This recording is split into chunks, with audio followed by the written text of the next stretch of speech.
We all know that language learners get things wrong. They may be unable to reproduce sounds in the new language in a way acceptable to a native speaker. Or they may use the wrong tense or a wrong word order, or use the wrong vocabulary to express an idea. Experts disagree about the reasons for errors. This program is an introduction to some of the ideas about why they occur. The terms mistake and error are used to distinguish two different types of wrong use of the language. A mistake is a temporary slip of memory or something got wrong under emotional or time pressure. Even native speakers make mistakes. The learner or the native speaker can usually correct the wrong use of language by himself, even if the teacher may have to prompt the learner to think again. What's the correct answer? Mr. Wilson? It's coming to see the doctor. Next week. It's coming to see the doctor? It's coming. An error is something fixed in the learner's present use of the language. He or she will get it wrong again and again consistently. An example in English is the tendency of many learners to get conditional structures wrong. If I fall in, I'll drown. Mine, Onella. If I fall in, I'll drown. Fernando. If I fall in, I drown. If I Fall in, I drown. I future. I'll drown. Good, again. If I'll fall in, I'll drown. Nearly, Fernando. If, what's the next word? If I fall. fall. Fall. If I fall, which tense? Present. Present. If I fall in, I'll drown. No, future. Future. Okay. Maria, try it again. If I fall in, I drown. Good. Fernando? If I'll fall in, If I fall in, I'll drown. Good. Okay, we've got it. Many learners have difficulties with unfamiliar combinations of sounds. These can be termed pronunciation errors. Crisp. What crisp? Yeah, so listen, crisp. Crisp. Everyone? Crisp. Now, plural. Crisp. Hideyuki. Crisp. That's good. Again? Crisp. Crisps. Crisps.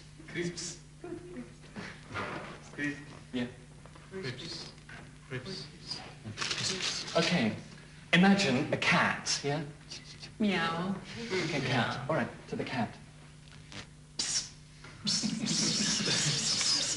Everyone. That's the sound. Modern approaches to teaching try not to punish students for errors, but try to understand the reasons for which they are made, and to find ways of helping the students without making them feel guilty or afraid to take a risk in order to express what they want to say. The communicative approach to teaching is based largely on challenging the students to do the best they can with the language they already have at their command.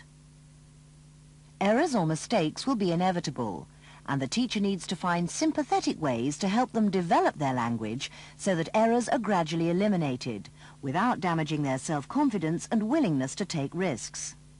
When doing a teacherless task, I only deal with the big mistakes, the glaring mistakes, really, because I find that after the teacherless task, I don't want to flatten them by writing up a board full of trivial mistakes. I just want to write up a few and concentrate on the major ones, and I think it's more meaningful for the students. They get more out of it. This is some of the language that I wrote down while you were speaking.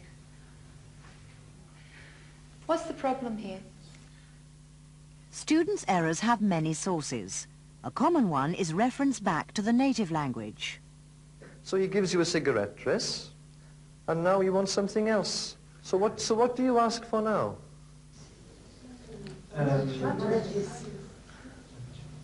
Matches? Fire? Yeah, but you don't say matches or fire. What do you ask him? Can you please give me fire? Fire? A light, yes. We say a light in English. Some learners assume that English works exactly in the same way as the native language. Here, a teacher explains a common error made by Spanish speakers. For example, people is instead of people are, something like that, because in Spanish you would always say la gente es. And so we give them a sentence like that, and we ask them to translate, and then we look at the mistake, and we discuss how the mistake came about. I think it helps them to realize why they're making certain mistakes over and over again. Many learners go through stages of development in their ability to use structures which are different in systems to those in their own languages. The English negative system is a good example. Even native speaker children go through different stages in their ability to use this system. The teacher's aim should be to clarify and to give good models, and to correct when it's appropriate, but to be patient and not to expect instant results. Students need wide exposure to the language and time to absorb the complexities of a different system. This is often one of the stages through which students pass. They learn a rule which applies to some aspects of the language and use it in other situations where it does not apply. A learner who has internalized the general rule that you add "ud" to make a past tense in English may say "broked" instead of "broke." Could you pass me yours? I broke mine. This is wrong, and you may correct it, but you should feel encouraged that the learner has internalized a basic rule of English tense formation. It is not the learner's fault that English has many exceptions to the general rules. Again, sympathetic correction and wide exposure to the correct forms will help the learner to distinguish the rule from the irregularities of the language. In a course in which the teacher encourages students to do the best they can with the language they know, many wrong uses of language may occur.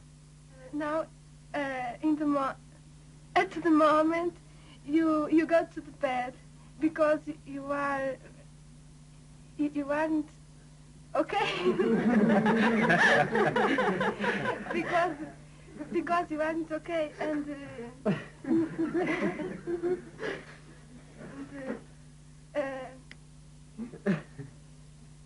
bye-bye, and next week. Fine. Okay, you did very well indeed, Mara. This girl is a beginner and has produced a sentence which no native speaker would have used. It is not perfect, but it serves to communicate her message. The teacher accepts it and does not criticize. This learner deserves praise for having found a way to express what she needs to say. Here, the teacher is trying to encourage the students to be fluent, even if they cannot be strictly accurate. If you are using controlled practice to help the students gain accuracy in the use of the correct forms of the language, it's appropriate to correct them in order to increase the information they have to work with. What? Again? What? Look at my hand. What she? What? What has? What has? What? What? Just? She. She just done. Again? What just she done? What has? What has? What has? What? Just. She just done. Again? What she just done? Ask him. What she just done? If you want to increase their ability to take risks in order to help them to be courageous with the language in a real-life situation, you should also challenge them to express their meaning, even if this means an imperfect use of the language. This is fluency training. One of the daughters is a sport enjoying sport. Yeah. Yes, and she'd perhaps like to go. She can't practice sport in Saudi Arabia. There is a place for each in every language course. Watch these extracts from lessons and decide why the learners have used English incorrectly. Have they just made a temporary mistake because they were under pressure? Do you think they're in a stage where they haven't yet grasped all the rules of the English system? Are they using their native language as a resource to help them express their meaning? Are they stretching the English they know to fit a need to communicate? Make a list of the wrong uses you found in vocabulary, word order, tenses, pronunciation, and think about how you would try to help these learners achieve greater accuracy in the use of the language without diminishing the confidence and imagination which leads to a more fluent use of it in real-life situations. Another program in this series, Dealing with Errors, shows some teachers facing this problem. The USA, the Philippines is another one, the United Kingdom. Hong Kong? No. These are exceptions. I see. There are a few which have an article. Okay, just a few. Hello, good morning. What's the matter? I had a headache. Oh, you want a cough? Are you a cough? No. Have you got a cough? Yes. The teenagers or the children's the life of these ones are very comfortable, but the adult is I like it because you can win your own money, you can do things you think is right, and I like the two ages. Understanding errors is a complex task, and many experts disagree about the reasons why they occur. If you want to find out more about the subject, you will find these books useful.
For the purposes of this program, when we talk about an error, we mean something which a learner regularly and systematically gets wrong. We're not talking about those slips of the tongue that we all make from time to time.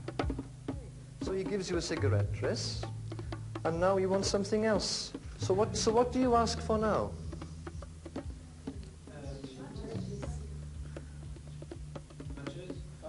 Yeah, but you don't say matches or fire.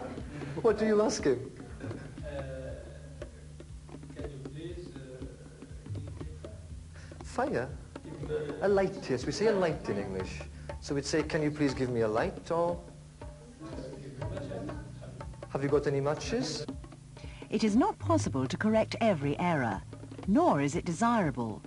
Too much correction can discourage learners and slow down the lesson.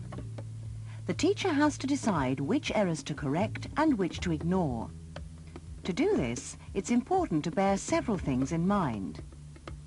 It's important to correct errors that interfere with the learner's achievement of the aims of the lesson. If fluency is an important element in an activity, it's appropriate to correct errors that interfere with clear communication. A learner may make many different errors in an attempt at communication. It's important to concentrate on those errors which affect the overall success of what a learner says or writes. For example, incorrect word order or stress can interfere with communication more than some difficulty with particular sounds. Not everything that native speakers say is always linguistically perfect, but it's usually appropriate to its context. It's important to correct language which would be inappropriate in a particular situation. These are the main criteria to consider when deciding whether an error should be corrected or not. However, there are some other important factors to consider before correcting. Is it really an error, or just a slip of the tongue? Would a correction at that time disrupt the activity? Or would it be better to plan a later activity to deal with that error? Some errors irritate the teacher and other students, regardless of their seriousness.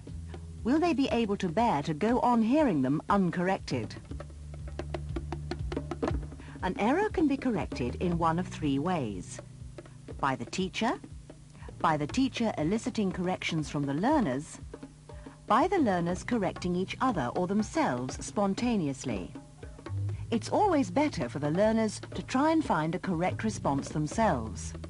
In this way, they have to think about why what was said or written was wrong, and they will be more likely to understand and remember. When accuracy is a major element of an activity, it's important to immediately correct errors that would obstruct that aim. J. Yeah, again?